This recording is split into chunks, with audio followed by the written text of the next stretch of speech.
When it comes to managing money, forget the hype and look at the results. Bill has $1 trillion of secure payments powering our bill pay tools. Instead of just moving money, Bill is powering the financial operations of nearly 500,000 customers. So stop the guesswork and start scaling with the proven choice. Ready to talk with an expert? Visit Bill.com/proven to get started.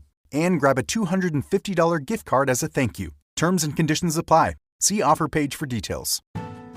Support is available 24/7 with VerboCare. We're here day or night, ready whenever you need help. Because a great trip starts with the right support.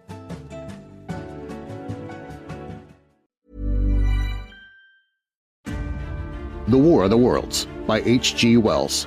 Chapter 6. The Heat Ray in the Chobham Road. It is still a matter of wonder how the Martians are able to slay men so swiftly and so silently. Many think that in some way they're able to generate an intense heat in a chamber of practically absolute non-conductivity. This intense heat they project in a parallel beam against any object they choose by means of a polished parabolic mirror of unknown composition, much as the parabolic mirror of a lighthouse projects a beam of light. But no one has absolutely proved these details. However it is done, it is certain that a beam of heat is the essence of the matter. Heat, and invisible instead of visible light. Whatever is combustible flashes into flame at its touch. Lead runs like water, it softens iron, cracks and melts glass, and when it falls upon water, incontinently that explodes into steam. That night nearly 40 people lay under the starlight about the pit, charred and distorted beyond recognition. And all night long the common from Horsell to Maybury were deserted and brightly ablaze. The news of the massacre probably reached Chobham, Woking, and Ottershaw about the same time. In Woking, the shops had closed when the tragedy happened, and a number of people, shop people and so forth, attracted by the stories they had heard, were walking over the Horsell Bridge and along the road between the hedges that runs out at last upon the common.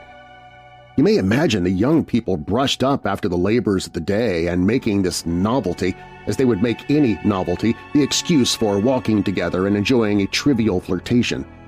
You may figure to yourself the hum of voices along the road in the gloaming. As yet, of course, few people in Woking even knew that the cylinder had opened, though poor Henderson had sent a messenger on a bicycle to the post office with a special wire to an evening paper.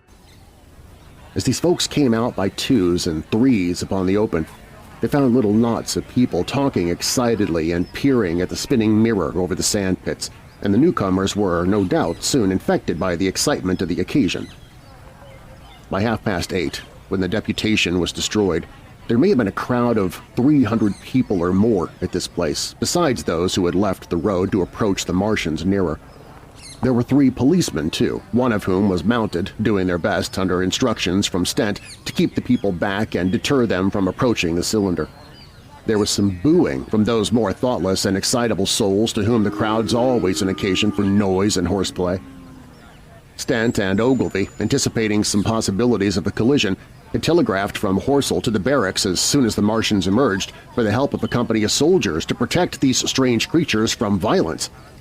After that, they returned to lead that ill-fated advance.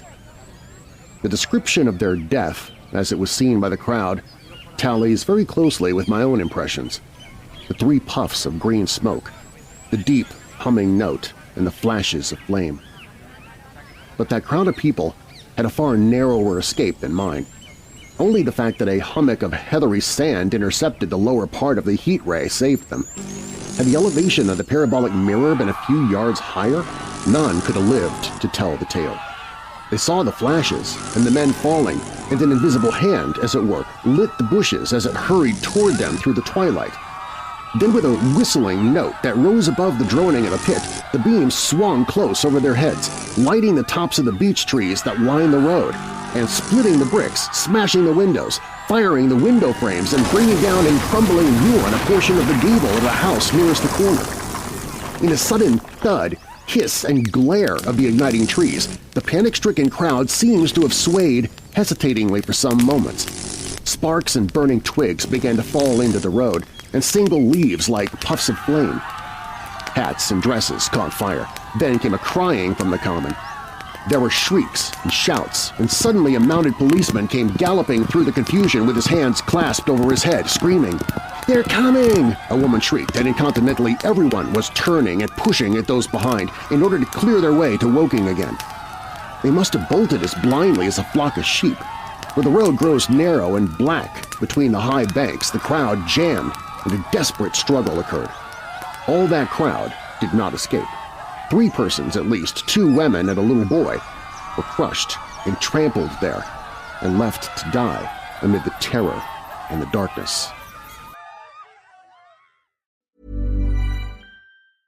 With almost 500,000 customers and over $1 trillion of secure payments, Bill isn't new to intelligent finance. It's the proven way to simplify bill pay and maximize cash flow. Want to learn more? Visit Bill.com/proven for a special offer. Few things are as uplifting as the greatest moments in sports. And nothing brings us together quite like Team USA at the Olympic Winter Games. From NBC Universal's iconic storytelling to the innovative technology across Xfinity and Peacock, Comcast brings the Olympic Games home to America, sharing every moment with millions. When Team USA steps onto the world stage, we're not just watching, we're cheering together. This winter, we're all on the same team. Comcast, proud partner of Team USA.